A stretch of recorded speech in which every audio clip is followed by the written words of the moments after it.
Mesdames et messieurs, bonsoir. Bienvenue dans cette nouvelle édition du journal sur PPACI TV. Un seul titre au sommaire de cette édition. Lancement officiel de la deuxième édition de la fête de la Renaissance ce mardi 9 janvier devant la presse nationale et internationale. Le deuxième vice-président du Conseil stratégique et politique, Damana Diapikas, a procédé au lancement officiel de la deuxième édition de la fête de Renaissance ce mardi 9 janvier 2024. Françoise Rabé. La deuxième édition de la fête de la Renaissance se tiendra du 29 mars au 30 mars 2024 à Agboville, dans la région de l'Agnébi-Tiassa. Lieu et date confirmée par le deuxième vice-président du Conseil stratégique et politique en charge de la fête de la Renaissance, le camarade Damana Diapikas, ce mardi 9 janvier au siège du parti à la Riviera 3. Devant un parterre de journalistes, des membres de la direction du parti, des jeunes et des femmes venus en grand nombre prendre part à ce lancement. Après une minute de silence en l'honneur de tous les amis, frères et camarades tombés sur la route de la résistance, place à la conférence de presse qui nous retrace l'origine de la fête de la Renaissance, qui est une activité principale du Parti des peuples africains Côte d'Ivoire, qui se souvient de sa longue lutte pour le retour du président Laurent Gbagbo en Côte d'Ivoire après la confirmation définitive de son acquittement le 31 mars 2021. Autour du thème « Quelle politique d'autonomisation de la femme pour la victoire du PPACI en 2025 ?» La fête de la Renaissance, comme son nom l'indique, c'est le fait de renaître. C'est l'action du renouveau. Au terme de cette lutte épique, le président Laurent Gbagbo a été acquitté par la Cour pénale internationale le 31 mars 2021. Cet acquittement n'est pas du tout banal pour nous les résistants. Cet acquittement a une signification particulière. Elle veut dire simplement que c'est la fin d'une époque. On peut se battre, on peut être arrêté, on peut être déporté, on peut triompher et revenir et continuer son combat. Et donc, ce retour de Laurent Gbagbo, que nous avons considéré comme mort, s'apparente pour nous à une résurrection, à une renaissance. C'est pour nous des motifs d'espoir et d'espérance. C'est pourquoi le Parti des peuples africains Côte d'Ivoire, qui entre-temps s'est constitué les 16 et 17 octobre, a décidé de marquer cette date qui est historique désormais. Le 31 mars n'est plus une date ordinaire pour nous.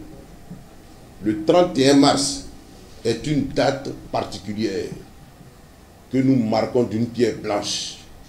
C'est un repère pour nous. Et donc, c'est cette date-là que le PPACI a décidé de commémorer. C'est une fête de réjouissance parce qu'on est content de ce qu'on a fait et on veut exprimer notre joie, une joie légitime, parce qu'on l'a fait. Ce n'était pas évident, personne ne croyait en nous.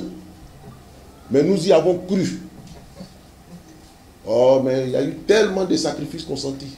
Et quand ça est arrivé, on est content, on est heureux.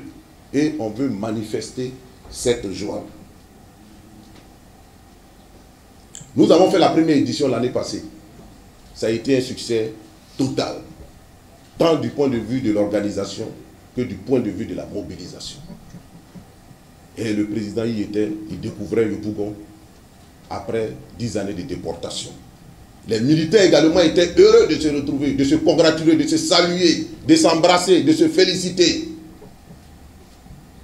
C'est ça, la fête de la Renaissance. Et donc, nous aurons cette fête-là encore cette année. Nous allons aller pour nous réjouir du chemin parcouru. Occasion encore pour le deuxième vice-président du CSP de revenir sur l'absence du président Laurent Gbagbo de la liste électorale, dont l'inscription est un impératif.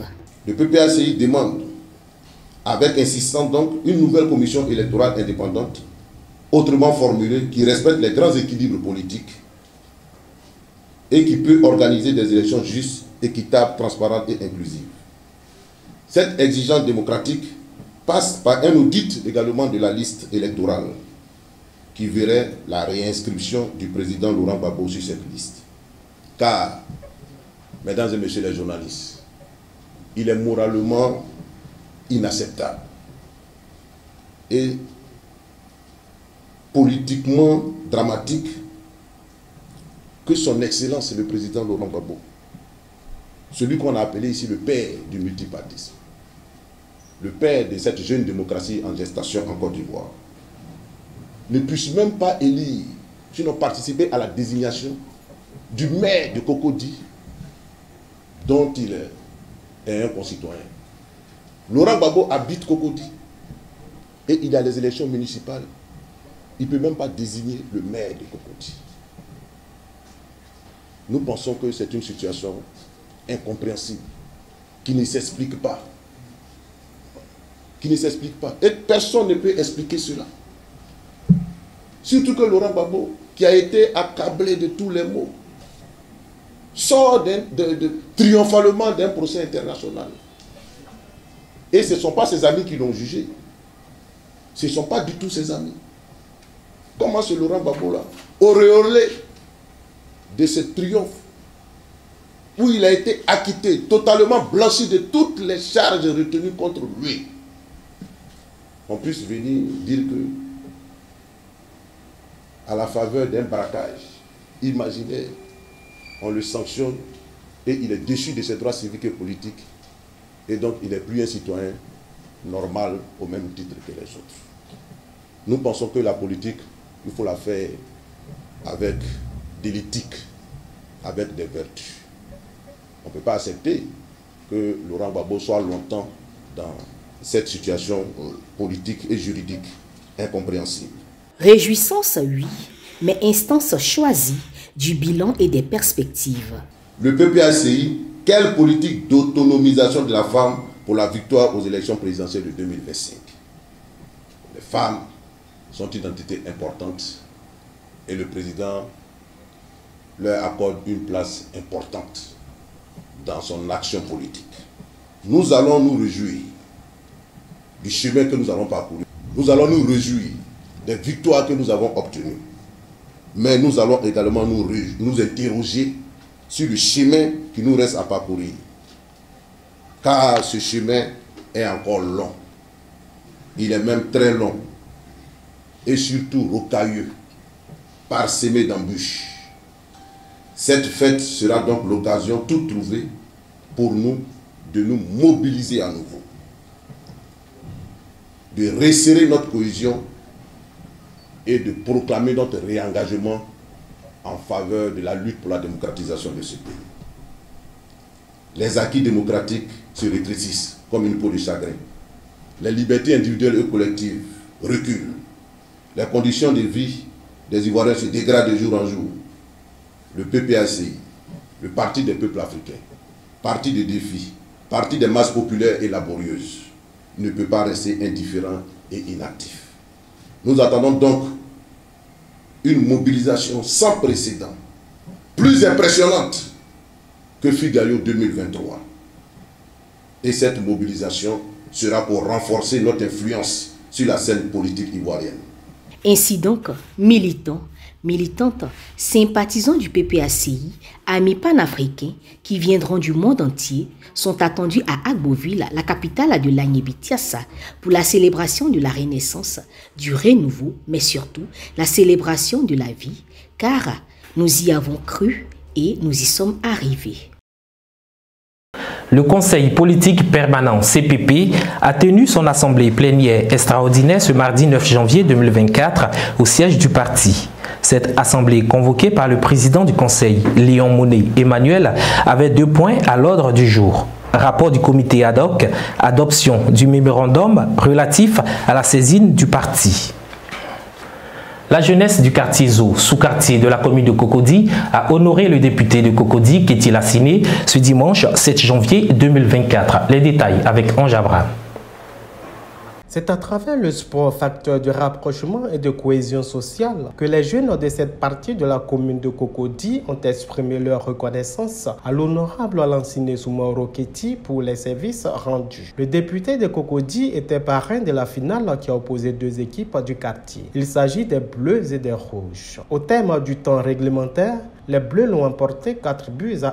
Plusieurs trophées ont été décernés aux méritants. Le parrain, lui, a reçu une médaille d'honneur pour ses actions en faveur de la population du quartier Zo. Il a profité de cette activité sportive pour adresser ses vœux de nouvel an aux résidents. Elles nous ont offert un bon match de football, mais elles ont fait cela dans un esprit de fair play qu'on ne connaît plus en Côte d'Ivoire. Merci beaucoup. Merci pour votre esprit de fair play. Merci pour votre fraternité. Après les équipes, il faut que je remercie l'arbitre. Il a su tenir les deux équipes de façon magnifique.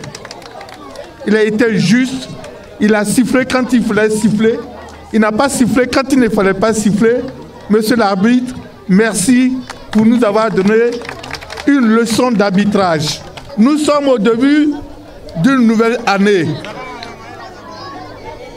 Ce que je peux souhaiter en tant qu'un homme politique, c'est que cette année 2024 soit une année de réconciliation vraie. De réconciliation vraie. Je demande à nos dirigeants politiques, à ceux qui nous gouvernent, de prendre toutes les mesures pour que notre pays aille dans la paix à l'élection présidentielle de 2025. C'est eux qui ont la responsabilité de la paix en Côte d'Ivoire. Je le souhaite parce que les Ivoiriens veulent vivre en paix.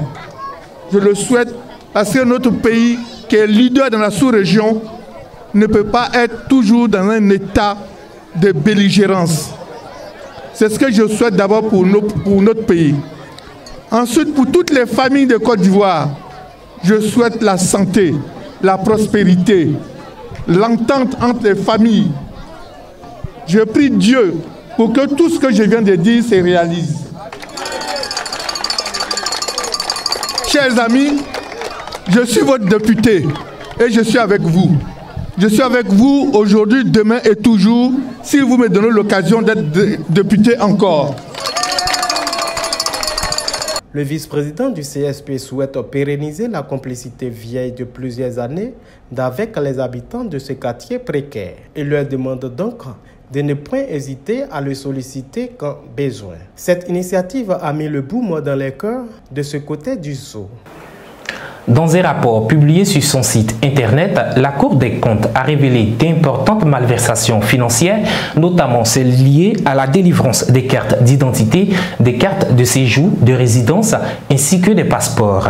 Une autre malversation financière, comme nous l'explique Sylvain Lobo. La République des griots d'arachide continue de faire parler d'elle. En effet, au bord de la lagune ébriée, il ne se passe plus un seul jour sans qu'un scandale ne vienne éclabousser l'exécutif ivoirien. Ce qui ternit considérablement l'image de la Côte d'Ivoire à quelques jours de la 34e Coupe d'Afrique des Nations, la CAN. Le récent scandale, dont la presse dans son ensemble en a fait son chou gras, est celui relatif au rapport de la Cour des comptes qui met en exergue de nombreuses irrégularités et dysfonctionnements dans la gestion des fonds publics qui s'apparentent aisément à des détournements de fonds des contribuables ivoiriens. Chose grave, en ces temps de vaches maigres, où le gouvernement Ouattara demande aux Ivoiriens d'accepter sous la contrainte de serrer la ceinture, les malversations financières sont légion et datent du début de la gouvernance du RHDP, le parti du président Alassane Ouattara. À titre d'illustration, citons pêle-mêle quelques scandales. L'affaire des attributions illicites de marchés publics où des surfacturations ont été constatées lors des travaux de réhabilitation des universités, notamment celle de Cocody qui a coûté près de 110 milliards. C'était en mai 2013. L'année qui a suivi, En 2014, il y a eu un autre scandale lié au voyage aux États-Unis de l'ancien Premier ministre Daniel Kablan-Duncan pour prendre part aux assemblées annuelles des institutions de Bretton Woods. Dans cette affaire, on parle d'une dépense de près de 400 millions de nos francs. Le scandale lié à l'indemnisation des victimes des déchets toxiques d'un montant de 62 milliards, imputé à l'actuel président de l'Assemblée nationale, M. Biltogo, le détenteur des tabourets du restaurant du RHDP. Scandale qui lui a valu son poste ministériel à l'époque. L'affaire du programme présidentiel d'urgence, géré par le frère du président, Brahima Ouattara, plus de 412 milliards. Scandale qui a fait pousser de l'urticaire en son temps au Fonds mondial international, qui mit un bémol au fameux programme. Autre scandale, et non le moindre, le budget de souveraineté du président Ouattara, estimé à près de 342 milliards, révélé par la lettre du continent. Nous rappelons que la présidence avait communiqué pour dire qu'une plainte serait déposée contre la lettre du continent. Jusqu'à présent, rien n'y fit. Devant tous ces scandales ponctués par l'actuel rapport de la Cour des comptes, plusieurs interrogations demeurent. Pourquoi c'est maintenant que toutes ces affaires remontent à la surface des eaux? Pourquoi c'est maintenant que la Cour des comptes prend ses responsabilités et publie un tel rapport accablant pour l'exécutif ivoirien, surtout que nous sommes à quelques encablures du calendrier des élections présidentielles de 2025? Sont-ils là des signes avant-coureurs de la fin d'un règne sans partage? Il revient à chaque Ivoirien de répondre à ces questions et de comparer autant faire se peut la gouvernance économique sous le leadership du président Laurent Gbagbo, l'instigateur du budget sécurisé, l'historien qui par son réalisme a pu atteindre le point d'achèvement du PPTE pour son pays, et celui du président Ouattara, l'économiste chevronné, bon élève du FMI. Alassane Ouattara, en sa qualité d'expert en la matière, avait promis aux Ivoiriens, une fois au pouvoir, une pluie de milliards. Après 3 mandats successifs à la place des milliards, c'est une pluie de scandales financiers et les Ivoiriens en grand nombre n'ont plus que leurs yeux pour pleurer et espérer en un avenir meilleur qui viendra sans nul doute à la suite des élections de 2025 avec une alternance véritable au pouvoir d'État. C'est ici que prend fin cette édition, mesdames et messieurs. Merci de nous avoir suivis. Très bonne et heureuse année à vous. Bonsoir chez vous.